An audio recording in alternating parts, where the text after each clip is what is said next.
Welcome to our Wednesday evening personal growth chaburah.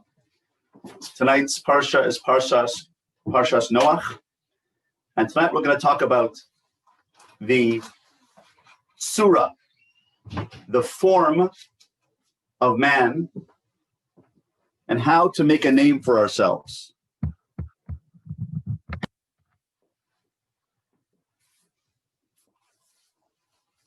It seems that there is a drive in the human psyche to make a name for ourselves, to make our mark, to make a legacy in this world, to make a difference in this world.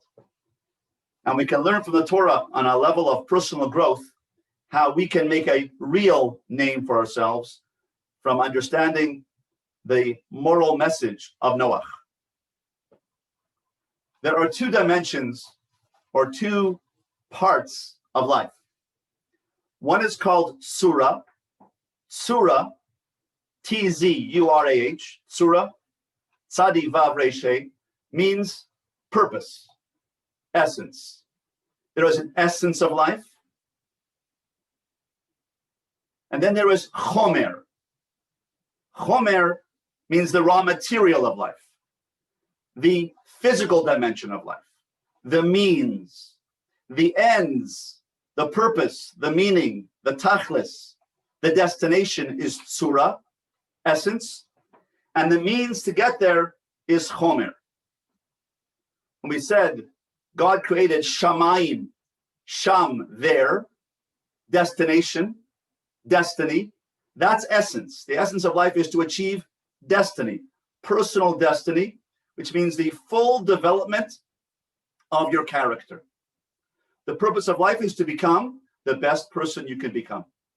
That's called shamayim. I'm going to heaven. It doesn't mean heaven. That's the King James version or translation of the word shamayim. Shamayim doesn't mean heaven. It means sham, there. And shamayim in the plural is sham, the there of all the theirs, which means the ultimate destination, which is the personal growth that I'm achieving. I have to become a better person, a kinder person, a softer person, more patient person, a more giving person, a smarter person, a more forgiving person, a more resilient person. And everything that happens in life is there to push me to become the best person I can become. It's called shvirat hamidot. That's called essence. That's called shamayim. I'm going there. When we get there, when we arrive there in shamayim, the so-called heaven, we live forever in the person that we've become. So shamayim means I live in the person that I've developed into, and I live in that person forever. I live in that self, that identity, that self-development forever. How do I get there? By the raw materials of life, by aretz. I go to shamayim, heaven, self-development, by aretz, running with my will, ratzon, my will, to get to that place. Adam, before he sinned, was there. Adam and Eve, before they ate from the Eitz Hadas, from the tree of knowledge of good and evil, they were already in Gan Eden. They were already in the world to come. When they ate from the tree, they caused two worlds to open up instead of one. There was only one world. They were already in the world to come. They were in the Garden of Eden. They were in the place of self-development, which is they were in perfect alignment with God. God created them. They recognized God. They recognized that they were the creation of God. They connected with God. They spoke with God. They aligned themselves with God. And then God asked them one thing, to eat of all the trees of the garden, but not the one in the middle. And the first commandment that God gave to Adam and Eve was not, you shall not eat of the tree. That was the second commandment. The first commandment was, thou shalt eat of all the trees of the garden. Enjoy this world. Fulfill yourself. Use all the resources I've given you in this world. Mikol eitz hagan achol tochel, from all the trees of the garden you shall eat, but the tree in the middle of the garden, the one that's the Eitz Hadas, Tov Hara, the one of knowledge of good and evil, don't eat from that tree. That was the second commandment. The first commandment by God was a positive commandment. Eat, enjoy. And the Talmud Yerushalmi tells us, if there is a fruit or a pleasure in this world, which we could have partaken of, and we didn't partake of it, God is going to ask us, why didn't you partake of it? Any pleasure that there is in this world, we're allowed to partake of it, we're commanded to partake of it, we're required to partake of it, and to connect it to its source. Not for its own sake, but if I have a cold beer and a kosher hot dog at Orioles Park at Camden Yards and I'm enjoying it, and when I moved from England, and a friend of mine took me behind the dugout, we got 4 seats behind the dugout, the Orioles dugout, and I came here to be a rabbi and a lecturer and a teacher, and I sat behind the dugout with a cold beer and a knish from the kosher knish shop at Camden Yards, and a kosher hot dog from the kosher shop. And I said, I have arrived. This is my destination. I've made it. This is heaven. Shamayim, I've made it. A cold beer and a hot dog behind the dugout at Orioles Stadium, Camden Yards. It doesn't get any better than this. I've arrived, so to speak. So Adam, before he sinned, was on a level of connection with God, in the Gan Eden.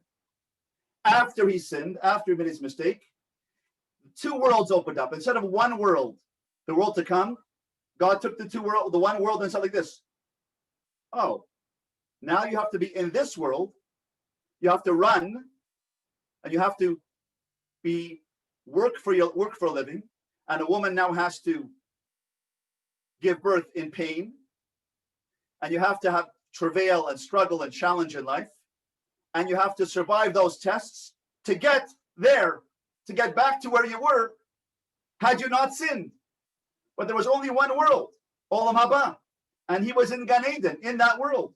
After he sinned, God said, okay, I'm going to split the world and make it into 2, this world and the world to come. Not this world and that world. There are no 2 worlds. It's one world connected like this. They're connected like this. Like a golfer has to golf and puts the pinky fingers together, and you have to hold the club like this. Or a batter has to bat like this and puts the fingers together. I have a bat here. Do I have a bat here? And you have to hold on together. The 2 worlds are connected. It's not this world and that world. It's this world and the world to come out of this world. Why is it called the world to come? It's called the world to come because it's the world which comes out of this world. Whatever I do in this world is repeated in this world. The world to come is not a place where I cash in my brownie points. In this world, I do a mitzvah, I be kind, and I give charity, and I help a little lady across the street. And that means I get 3 brownie points. And then when I get to the world to come, I have 3 points to work with, and I go, okay, I'll have that Coupé doll, that Cadillac, that Lexus, and that beautiful mansion. I'll take those 3. Thank you. That's not how it works. It doesn't this world and I get cash in the next world. This world and that world are connected. This world comes out of this world. This world that I do in this world, if I do kindness, I will live in my kindness self forever. If I do an act of self-sacrifice, I will be self-sacrificing forever in the next world. If I am a person who delays gratification and holds back and doesn't say what I would like to say to my wife, but I didn't say it. Self-control, hold it. Then I will live in that sense of accomplishment in the world to come. The world to come is a replay of this world. That's called Shamayim. That's called destiny. That's called Surah. The ends. The means is the Chomer. Noah was Surah. After Adam sinned and he left the world of Breshis bara Elokim es hashamayim va'aretz. God created the world for purpose and therefore created the idea of source. He created source, for the world was created for source, and therefore created the heaven and earth to acknowledge source. That's what Breshis bara Elokim es hashamayim es haaretz means.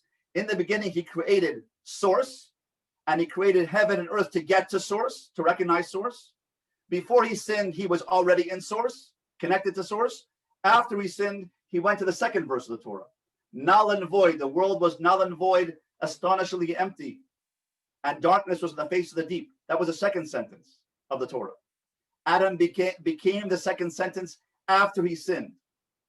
Noah, 10 generations later, Noah became back into a situation where he became a tzaddik. He became a righteous man against the generation who were idol worshippers, who were evil people, who were thieves, robbers, adulterers, murderers. And he rose above them and was a tzaddik in his generation, a righteous man in his generation. He became Surah again. He became Adam before he sinned. He restored the world to its balance of its destiny by being Noah. The people of the Mabul, the people of the flood, were people of Chomer. Chomer means raw material. They engaged in the raw material of life. Lust, desire, physicality, money, sensuality for its own sake. They used the Chomer. They used the second verse of the Torah.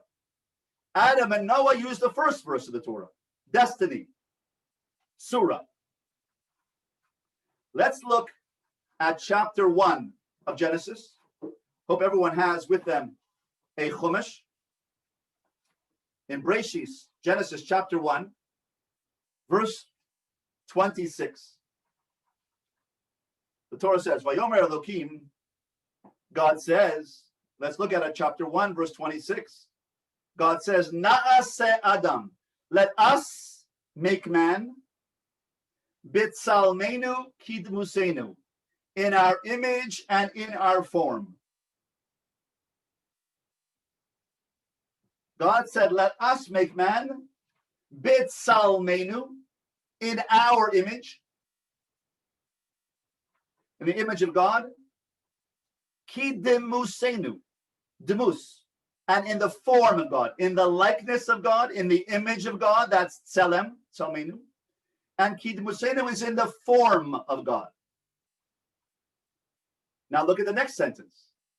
That was God's plan, how to make man in God's image and God's form. The second sentence, verse 27 in chapter 1 says, Vayivra Elokim esa Adam b'tzalmo, God created man in his image. B'tzelem Elokim bara oso, in the image of God he created him. Zachar nekeva bara oso, male and female he created them. The second sentence says, and how did God actually create man? And God created man b'tzalmo, in his image, in God's image. B'tzelem Elokim bara oso, in the image of God he created them. Male and female he created them. What's the difference? I want you to use critical analysis now. Look at the difference, analyze this. And that's why learning Torah sharpens the mind and makes you into a better scholar, a better scientist, a better lawyer and doctor, a better businessman and a better therapist, and a better publisher, and a better computer programmer, and a better student. Because if you analyze the Torah, it sharpens the mind. It's there to sharpen our minds. In the verse 26, it says, let God make man, let's make man in our image and our form. How did God make man?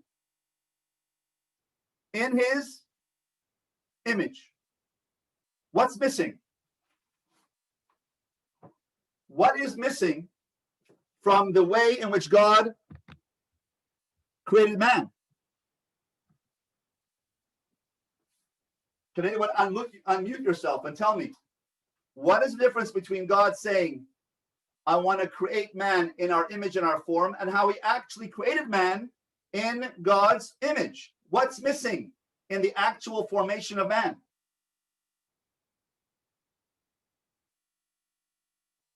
He said, Salmenu kidmusenu, but he only made man bit salmo, in his image, which means he did not make man in his form.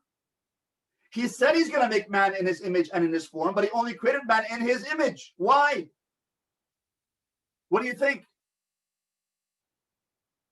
Why didn't God make him domeh, like God? He made God made man in his image, which means in his God's potential, the potential to use his free will, to choose correctly, to be a good person, and to make good choices.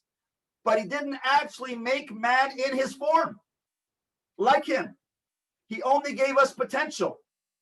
Why did he leave out form?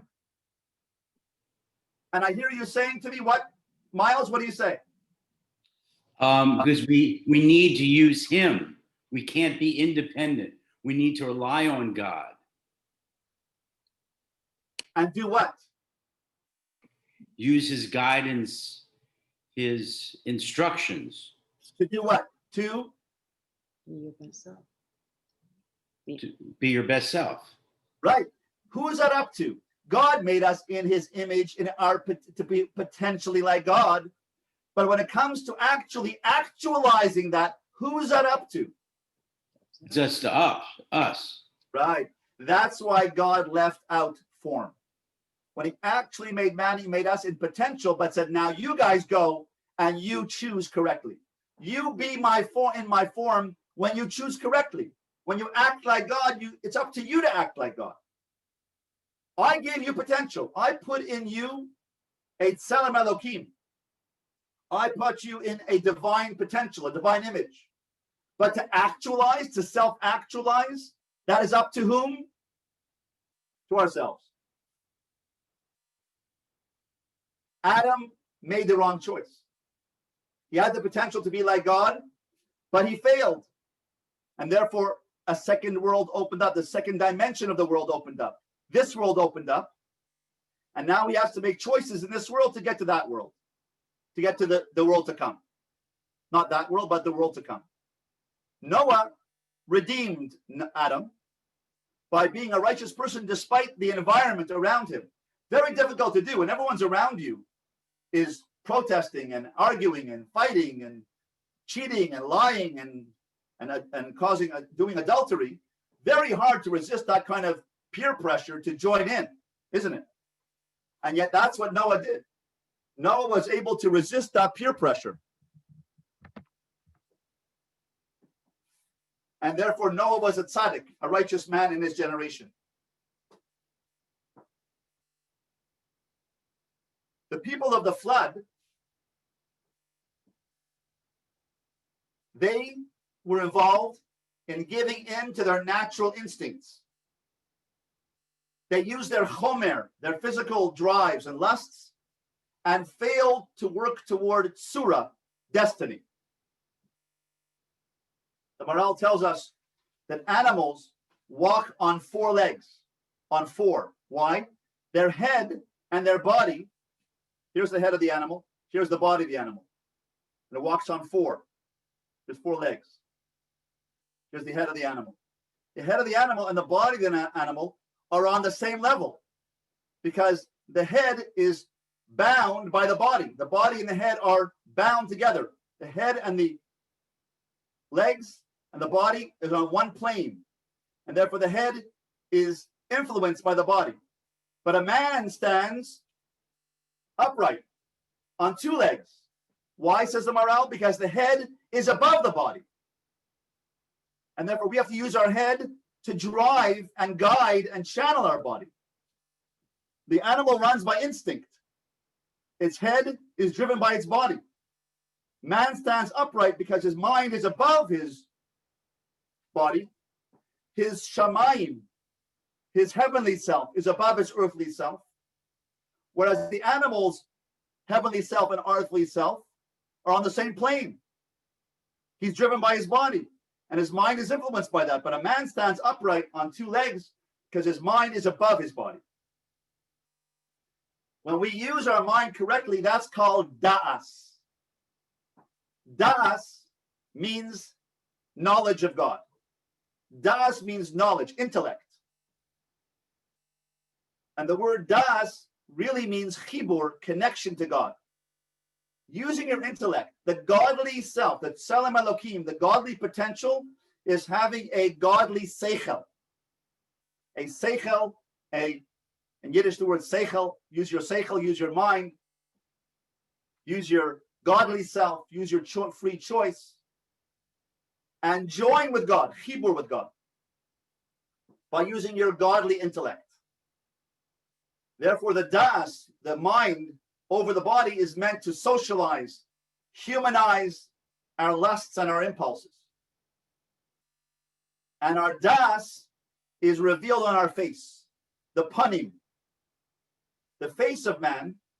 And that's why the Gemara says all of our faces are different. Moshe Partzufeim Shoinais Deoseim Shoinais. As their faces are different, so is their Deosehem, their da'as, their intellectual contribution to God's world is different. Our faces are different because our face is a reflection of our inner da'as, our inner intellectual godly potential.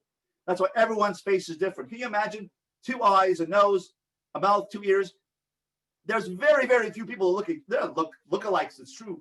But of 7.5 billion people in the world, everyone looks different from these just 5 elements: 2 eyes, a nose, a mouth, ears. And from these little elements, you have everyone looks different. How is that possible? God was the only one who can make that mold different. Each person looks different because our souls are different. Our contribution to the world is different and unique. The generation of the flood reversed this dynamic. Instead of making the mind govern over the body, they made the body govern over the mind. They made the chomer, the raw material, master over destiny. Chapter 6 in Genesis, in the Parsha of Noach. Chapter 6, verse 6. What does it say? In chapter 6, verse 6, it says, Vayinachim Hashem. God changed his mind. Ki asa esa adam ba'aretz. He changed his mind about man's abilities because man was failing. Vayisyatzeiv al libo, and he was regretting.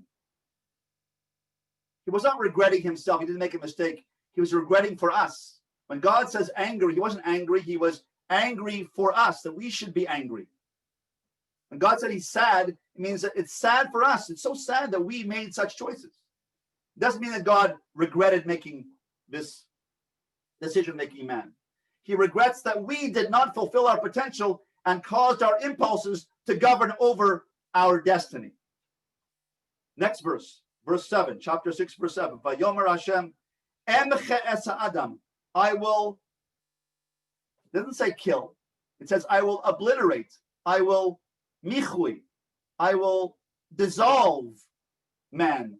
Asher barasi me al pidei adama, from on the face of the earth, me adam ad behema, from animal, from man to animal, ad remes, to the insects, to the rodents, ves ad haof hashamayim, and the birds of the heaven. Ki nichamti ki asisim. I changed my mind. I changed my mind because I thought man would be able to actualize, and the power of his Yetzer Hara, his evil inclination, was so strong that he turned over priorities. We have the potential for the word kedusha. Kedusha means to elevate the physical. Friday night, we take wine in our hands and we uplift the wine. The Gemara says, if you drink too much wine, in comes the wine and out come the secrets. In comes wine, out come secrets. Nichnas yayin yatsa sod. The same wine which make us drunk, could make us drunk, potentially. We elevate it Friday night and we make kiddush over it. Kiddush, we uplift it. We sanctify the physical wine and we say, I'm going to dedicate the physicality of this world to the creator of the universe. I'm a kaddish, I sanctify. That means to make it holy. Kadosh means to uplift the physical to the spiritual. That's called kedusha. Do you know what the Hebrew word for prostitute is? Kedesha. The same letters. Kedusha means to take the physical and elevate it to the spiritual. And a prostitute takes the physical and elevates that over the spiritual. She sells her body. She makes her body paramount. That's called Kedusha. Kedusha take physical and uplift it. Kiddush, we uplift the wine and we make it holy. Kiddushin, we get married and we make it a holy union, a holy relationship. We elevate it. We have a kiddushin. We have a chuppah, and we elevate the physical relationship. And we say, I'm going to add God to the relationship. I'm going to add kedusha, sanctity. I'm going to call it kiddushin. Marriage is called kiddushin, kiddush and kiddushin.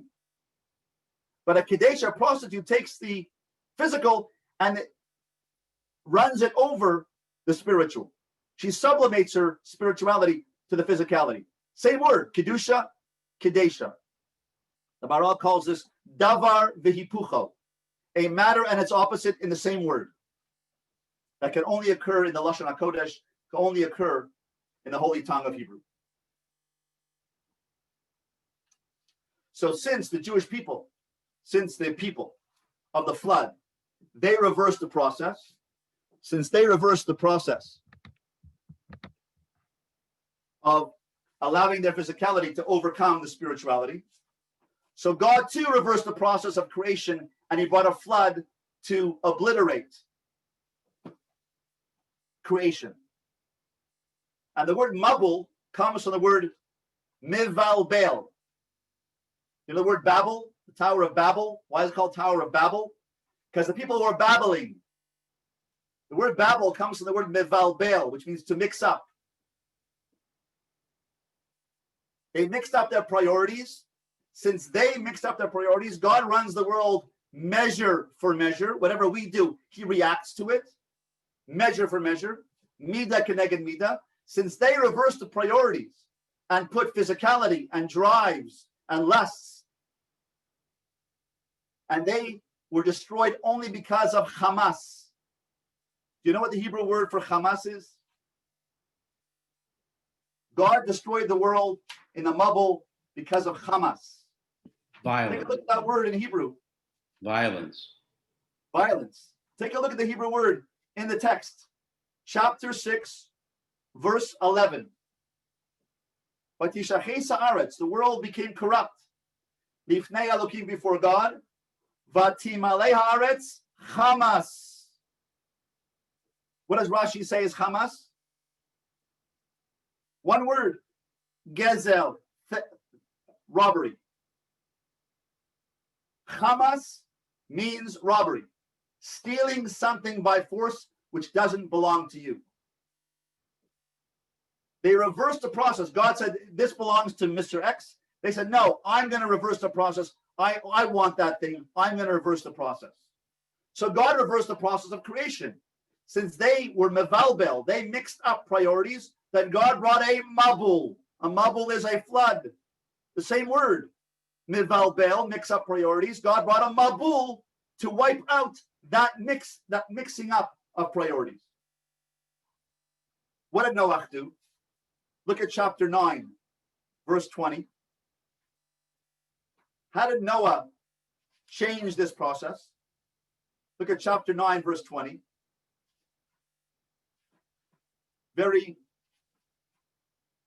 esoteric and difficult to understand section. Always wondered what this means. After the flood was over, he came out of the ark. Vayachel Noach ish ha'adama. Noah became an ish ha'adama, a man of the ground. He became a farmer. Vayita karem, and he planted a vineyard. Rashi says the word ish means master. Ish milchama means God's the master of the world. Ish Mitzri, Moshe, was a man of mastery. And the Maral tells us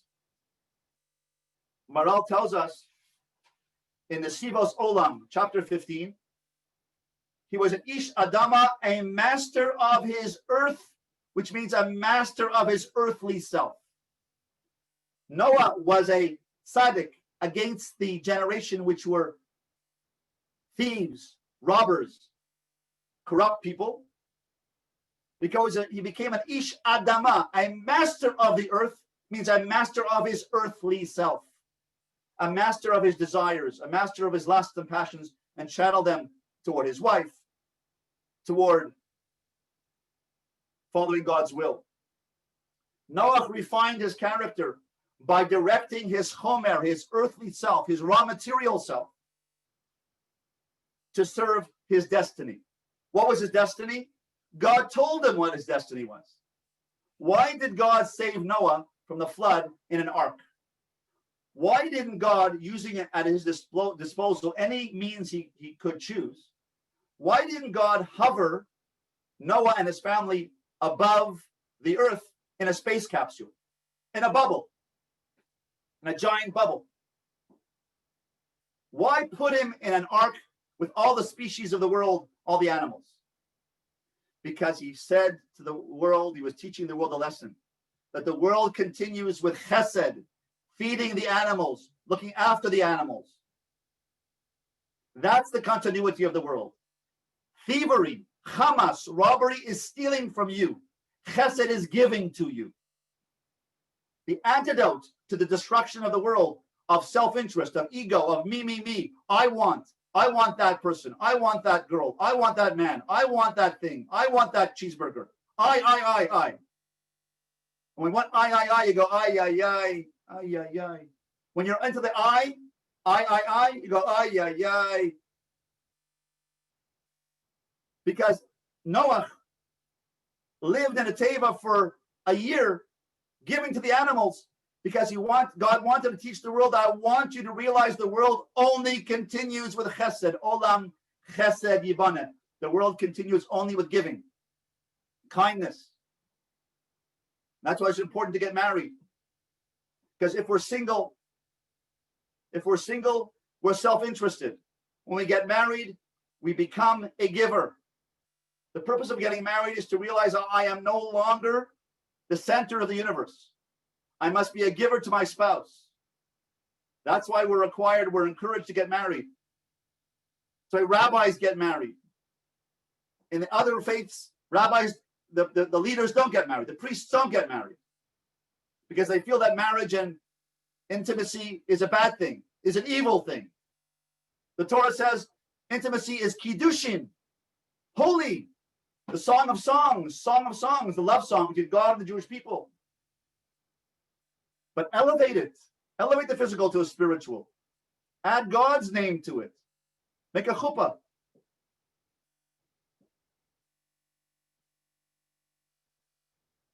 So God didn't use a helicopter or a bubble or a space shuttle.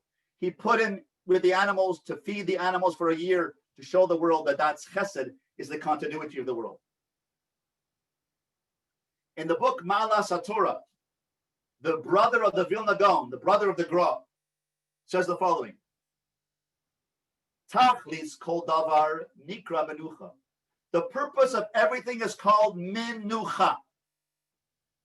The purpose of everything is called the word Menuchah. The purpose of life is Menuchah. Lachein nikra Shabbat Menuchah. When we have a rest on Shabbos, or the living in Shabbos is called Shabbos Menucha, not necessarily sleeping, but the reflection of Shabbos, self-reflection, thinking, learning, singing, discussing with your family around a Shabbos table is Menucha. It's a reflection. Shehi Tachlis Yemei HaMaaseh. Shabbos is called Menucha because the word Menucha means arriving at wholeness. Noah's name was Noach. Noach are the middle letters of the word Menucha. He found inner peace. He found inner reflection. He found introspection. He found satisfaction in this world. Whereas a person who's a thief is not satisfied. He wants more. I want that, and I want that, and I want that, and I want that, and I want that. But Noach, Sameach Bechelko, he found Menucha. That's why his name was Noach. His word, his name reflects his inner self. His Noach was Menucha, was inner peace. And Rav Pessin says in a sefer that there are other things which are called Menucha. Israel is called Menucha. Eretz Yisrael is called Menucha. The land of Israel is called Menucha, wholesomeness. Why? It says in Tehillim, King David says, Asher nishbati be'api Im yavo el menuchasi. I will come to my menuchasi, my wholeness. Says Rashi, menuchasi is Yerushalayim. My wholeness is Jerusalem. Perhaps that's why we feel so whole and so uplifted in Jerusalem. Because in Jerusalem and Israel, we can give the Meiser, we can give 1/10 of our crops to the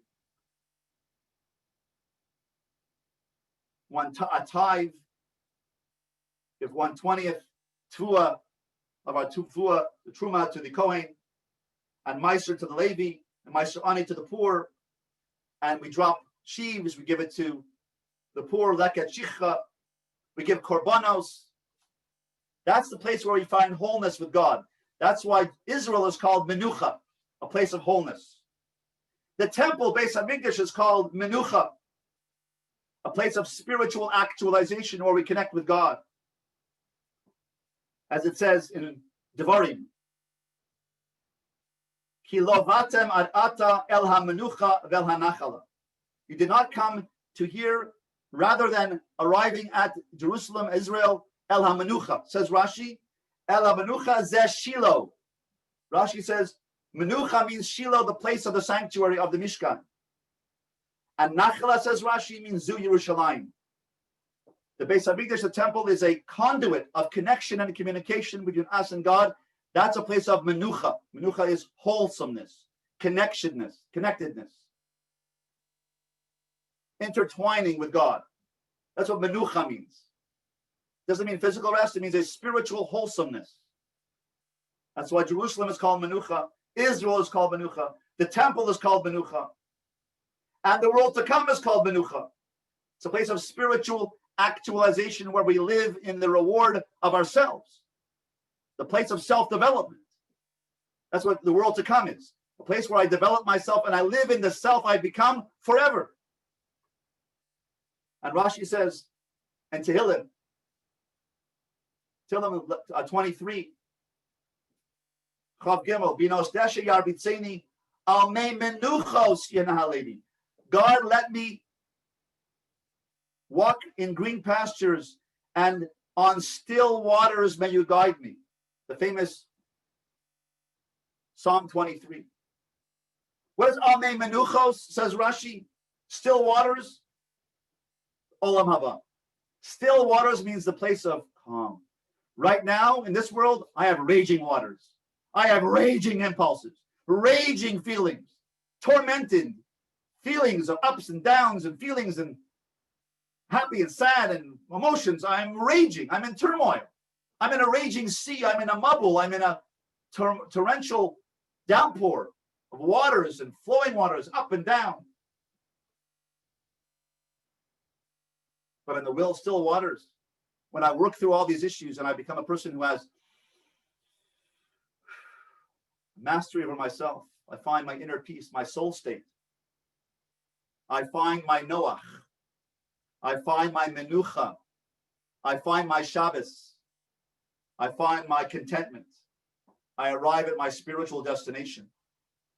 And that's why we sing on Shabbos, the Shabbos day, we sing a certain song, unbelievable, beautiful song that we sing on Shabbos day, the Zmiros Shabbos table, and we sing the song of Yona Matzah Bo Manoach. And we say the following: Yom Shabbason ein lishkoach, Zichro kereach hanichoach, Yona Matzah Bo Manoach, V'sham yanuchu yigiechoach. What does that mean? The day of rest should not be forgotten. Its memory is like a pleasing aroma. On it the dove found rest, and there shall rest the exhausted ones. What does it mean? Yona matzah vo manoach. The Yona, the dove that Noah sent out of the ark, found manoach, found rest. Says the Nesiva Shalom, manoach, its rest means Shabbos.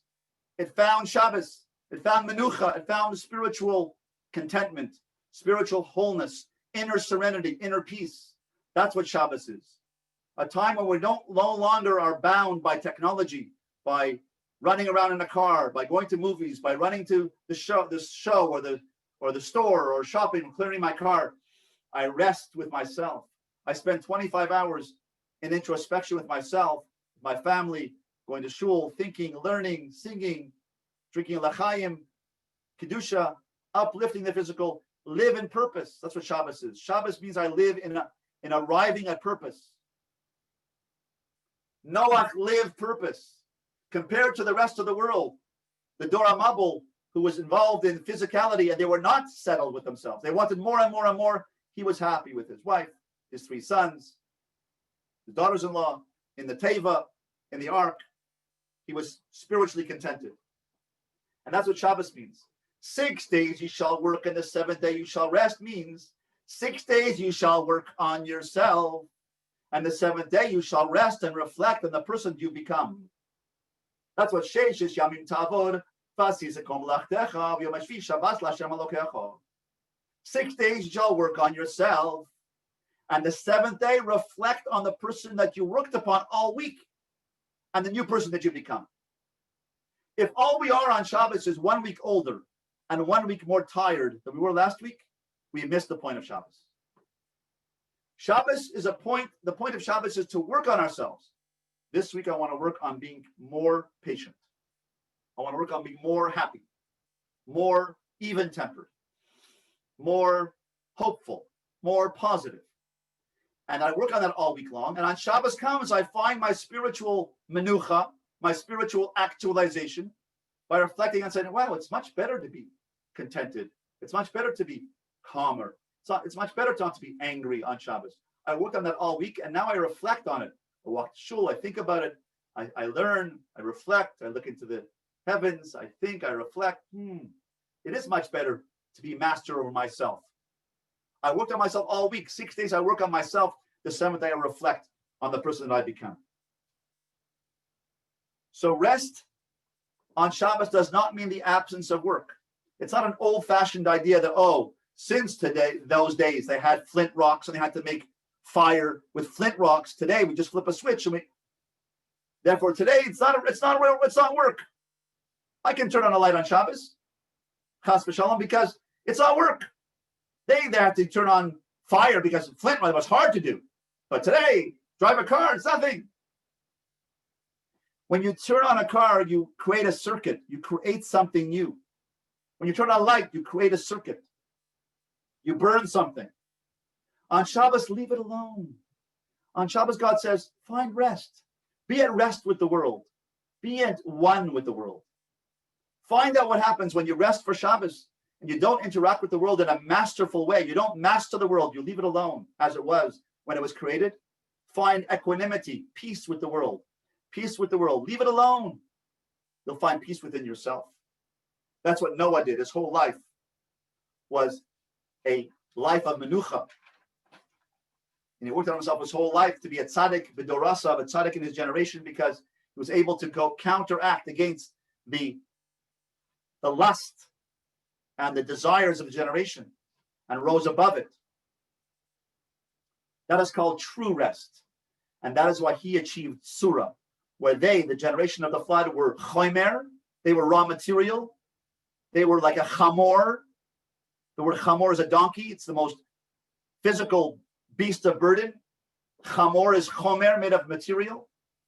And Noach was tzura. He was purpose. He was essence. As far as our own personal growth is concerned, in our personal growth chaburah, and that's what we are doing together every Wednesday night. We learn together. We try to learn a personal message from the Parsha.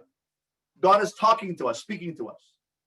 He's saying to us, Yisroel, Shimon, Chani, Miles, Fran, Miriam, Emmanuel, Gila, Stephen, friends, where is your Menuchah? Where is your Noach? Find your Noach inside yourself. It's not just a story of a flood and raging waters and an ark. And it's a message for us. God is talking to us through the Torah. We talk to God through prayer. He talks to us through the Torah. God's telling us a message about life. There is raging desires and impulses and torment in our lives, but we have to find Noach. Find the Noach within ourselves. Find the Tzura. I want you to stop and think for a moment. What is your Noach self? What is your Tzura? What is your destiny? As John Lennon said, if you don't know where you're going, you'll probably end up somewhere else. I love that line. If you don't know where you're going, you'll probably end up somewhere else. What Noach is teaching us asks us, what's your Menuchah? Menuchah is your spiritual destiny. Where are you going? What is your goal? I want everyone to write down right now your goal. What is your goal in your CPR? CPR, career or school or learning. That's C, career. P, personal goal of personal growth. And R, relationships. What is your goal in your learning? I want to finish this Masechta. I want to finish this Sefer Musar. I want to grow in my learning of halacha. I want to grow in my career. I want to become a better computer analyst. I want to move up and get a better job. What's your goal in your career? CPR. What's your personal goal? I want to be more contented. I want to be more, have inner peace. I want to have more yeshiva das. I want to have more inner peacefulness. I want to have more kindness in my heart. I want to have more gentleness. I want to be less angry. I want to forgive. I want to forgive my wife for saying what she said 13 years ago. I want to forgive my mother what she said to me 16 years ago. I want to be on the same page as people. I want to let go. God forgives us, right? Every year, Yom Kippur. In fact, He forgives us every day. Slach lanu avinu kechatanu. Mechal lanu malkeinu kivashanu. Ki mochel v'shleach ata. Ki melech mochel v'shleach ata. You're the King who forgives. So we have to be like God. If God forgives, we can forgive also. Be more forgiving, more resilient, more purposeful. What's your personal goal? What's your P? And what's your R? What's your relationship goal? I want to have a better relationship with my mother, with my brother, my sister, with my father, with my wife, with my husband, my kids, with my neighbors. What's your relationship goal? CPR. CPR gives us life. And a career, personal relationships, write down your goal. You know, the people in high school, when they wrote down their goals in leaving high school in 12th grade, they wrote, I'm going to be a millionaire, or I'm going to be an inventor, or I'm going to be a scientist. The people who wrote down their goals were more likely to succeed in their goals than people who left it in their heads. When you write it down, you're committed to it. I wrote it down and I'm committed to it. I'm going to commit myself to, I'm going to do that. But now I want you to ask you the following thing. In each section, I want you to say, how are you going to do it? What's the strategy? Give me 2 steps you're going to do under C. How are you going to make your learning better? Well, I don't know. I'm going to do chazara. I'm going to do review. I'm going to learn 1 Mishnah a day. I'm going to learn 1 blad a day, 1 daf a day, 1 halacha a day, 1 daf of musar a day. What's the strategy? P, personal. I want to work out. Okay. I want to get exercise. Well, how are you going to do it? Write it down. I'm going to exercise walking around the block for 20 minutes a day. Starting tomorrow morning, 20 minutes around the block every day to get fit. Give me a plan. Give me a strategy. Our relationships. I want to make my relationship with my mother better. I'm going to take my mother out for coffee. Say, let's sit down and talk. Let's go for a walk around the block, Ma. Let my brother and I, we're going to call my brother once a week and say, since I lost contact, my brothers are, married around the world. I'll call up and say, how are you? How you doing? How are my nieces and nephews? What's going on? Give me a strategy in each category of CPR. This is how you make a name for yourself. You make a name for yourself when you make a contribution to God's world by bringing your Menuchah in alignment with God's plan. That's how you make a name for yourself. Because the word name is the word shin mem, which means shame. What is your name? In other words, what is your Noach, the dimension of your Noach in your name? That's how you make a name for yourself. Noah made a name for himself because his name was Noach. It was Menuchah. It was spiritual satisfaction. Where is your name? Where is your spiritual satisfaction? How are you working toward your destiny? What's your goal? What's your plan? How are you working to your shamayim? Shamayim means sham. Sham means there, destiny. How are you working toward your personal destiny? You know what your personal destiny is?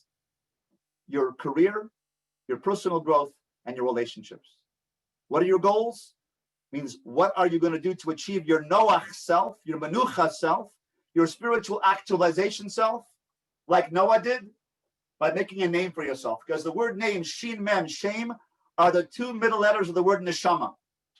Nun, shin, mem, hey, neshama. The two middle letters are shame. Your name, your soul is the essence, the middle of your neshama. What kind of name did the generation of the Tower of Babel want to make for themselves? Look at chapter 11, verse 4. Chapter 11, verse 4 in Bereshit, Genesis, chapter 11, verse 4 says, Vayomru. The people of the Tower of Babel said, Vayomru. They said, Hava nivna lanu ir. Let's build a city. Umigdal, and a tower. Virosho bashamayim, and its head shall be in the heavens. V'nasa lanu shem, and make for ourselves a name. Penafutz al pnei chol haaretz, lest we be spread out. We want to unify ourselves. These were lowly individuals who tried to prove themselves, to make a name for themselves by excluding God from their lives. They built a tower to fight with God, to rebel against God by saying, they knew they couldn't go up to the heavens to fight God.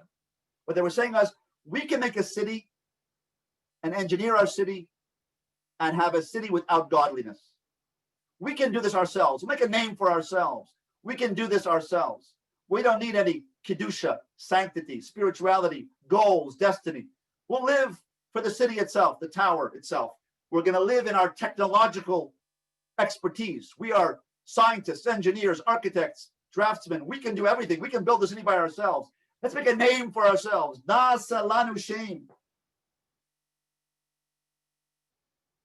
Nasa lanu shem. It was their ego, their self-honor. If they actually wanted to fight against God and thought primitively that they can go and travel on a mission to fight with God or rebel against God, they would have built the tower on a mountain. They didn't build it on a mountain. They built it in a valley. That proves that they were not going to fight against God physically. They weren't so primitive. They were sophisticated and said, let's, in this valley, build a city for our own name, our own sake, without God. We don't need God. They're not fighting against God physically. They're fighting against God spiritually. We are the ego. We are the gods of this world. This is called idol worship. The people of the Tower of Babel were idol worshipers because they were worshiping themselves. If the self, the neshama, the self, the identity, me and you, come from the source, from God, then this is shame. This is my name in shamayim. My shame, my shin mem, my neshama, in the kvod shamayim, to megale kvod shamayim, to reveal the honor of Hashem, of shamayim, of ultimate destiny. That's called shame. That's called surah. I'm using my shame, my name, as part of shamayim, the there of all the theirs, which is God's planned destiny, and I have a contribution to make my shame, my name, contributing to God's plan. That's having a name for yourself. A name in God's plan, that's a name. I'm part of God's plan, and I make myself part of God's reality. God means reality. The Dor HaFlaga, or as my Rebbe, Rav Moshe Shapiro Zatzal says, Dor HaPalaga. The Dor HaPalaga, the generation of pilug, of separation, of dispersal. They were dispersed by God around the world because God mixed up their languages. They said, our worth does not come from God. They disconnected from God. And they forfeited their place in God's plan. And that's why it says in chapter 11, verse 1, look at Noach. Bereshit chapter 11, verse 1. It says, Vayichol Aretz Safa Echas, there was one language, the whole world was one language. Safa Echas, the language of Hebrew. Udevarim Achadim. And unique matters.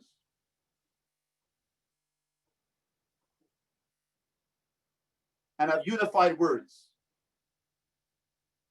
Rashi explains, Safa Achas, one language was Lashon HaKodesh. But what does Devarim Achadim mean?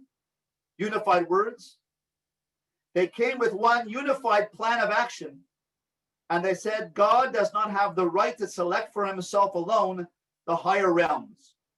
We will go up to the firmament. We will become the firmament and wage war with him. And they spoke against the sole one, the Echad of the world. They became people who were Devarim Achadim.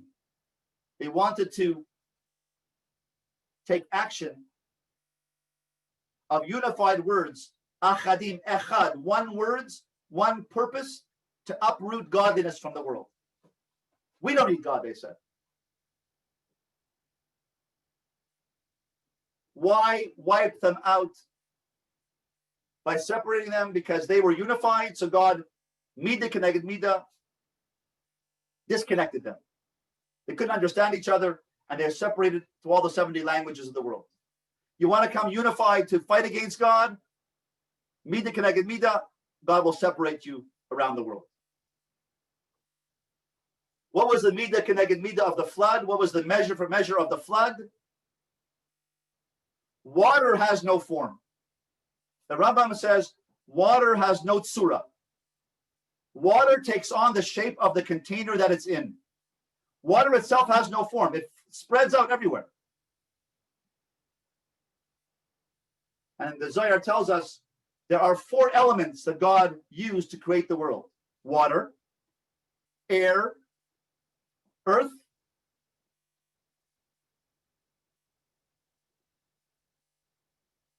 and fire.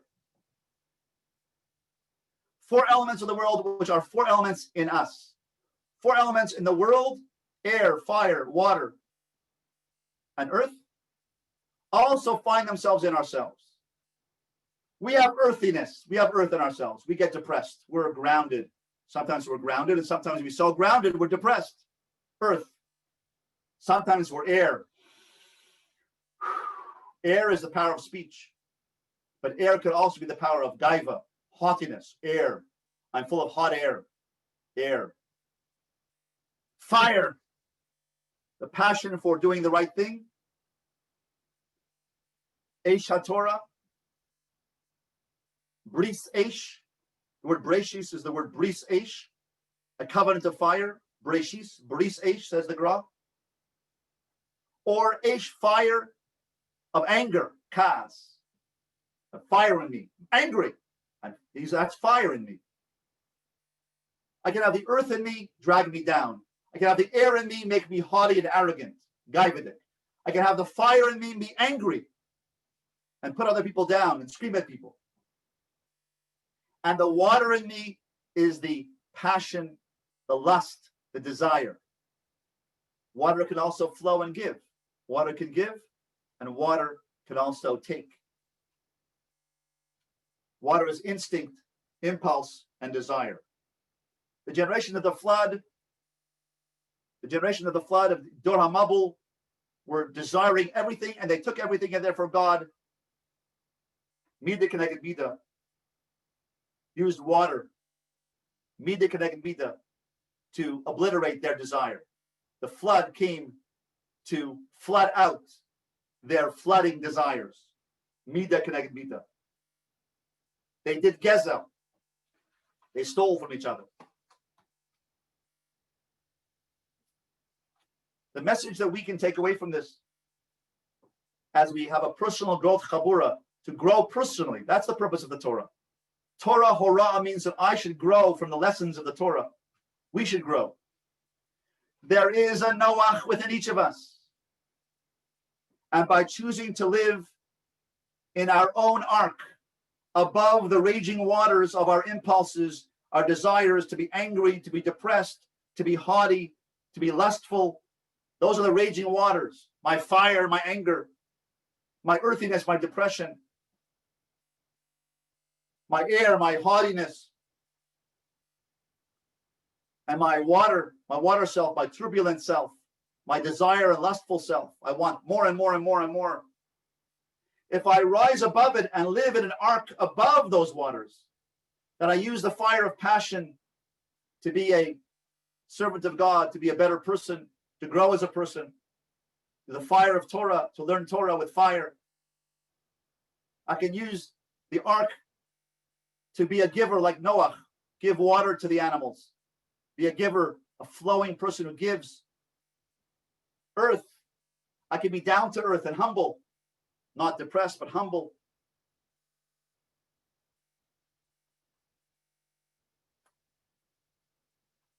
H, fire, water, earth, and air. I can use my words. Instead of being haughty, I can use my words with gentleness, with respect, with kavod, with kibud av aim, with kavod to my wife, my husband. And that way we can travel above the waters of the raging waters of our lives, above the chomer. And the most chomer thing is water. Water has its raw material. It has no form. It flows in any direction. It's lustful, it's desire, it flows everywhere. And if I rise above it, if I live in a teva and guard myself above those waters, I can arrive at surah, a personal destiny. Today there is new raw materials in the world. There's new forms of self-worship. Tanning salons, all kinds of self-indulgences, new forms of government, new forms of society, communism, fascism, secularism, new ageism. Technology is the god of this world. Science has no need for God. Atheism. That's the rebellion of the generation of the flood. And the generation of the Dor HaPalaga, generation of building a tower of science without God. Noach reminds us that our goal is Menuchah, inner peace, to be a servant of God. My goal for everyone is that in our chaburah tonight, we can take the message of Noach and find Noach in yourself. Find the Menuchah inside yourself. Find the teva. Put yourself in a teva, in an ark above the waters, and travel toward your destiny. I want this week for everyone in our chaburah to look at every day that CPR mission statement that you wrote. CPR, career, personal, and relationship. And next Wednesday night when we come here, we're going to talk about Lech Lecha, the journey of Avram Avinu toward his destiny. Lech Lecha me'artzecha u'mimoladecha be'savicha. And we're going to try to strive to become like Abraham, like Avram Avinu. Let's bring Noach to Avraham. Let's bring our Noach self to Avraham's generation, 10 generations from now. In 1 week, we're going to pass 10 generations. We're going to flip forward 10 generations. In 1 week, we're going to zip into 10 generations ahead. From Noach to Avraham Avinu. 7 days, 10 generations. 210 years. I'll see you in 210 years, God willing, which means next week, next Wednesday night, 8:30. We'll study about Abraham. But bring with you the paper, the document, the journal of your CPR self, of your Noach self, and see how far you've gotten. If you've gotten this much further on your journey of being more a better learner, better a career person, more personal growth, and more better in relationships, then you'll have found the Noach within yourself, the Menuchah, which is the spiritual destiny. that Noach teaches us.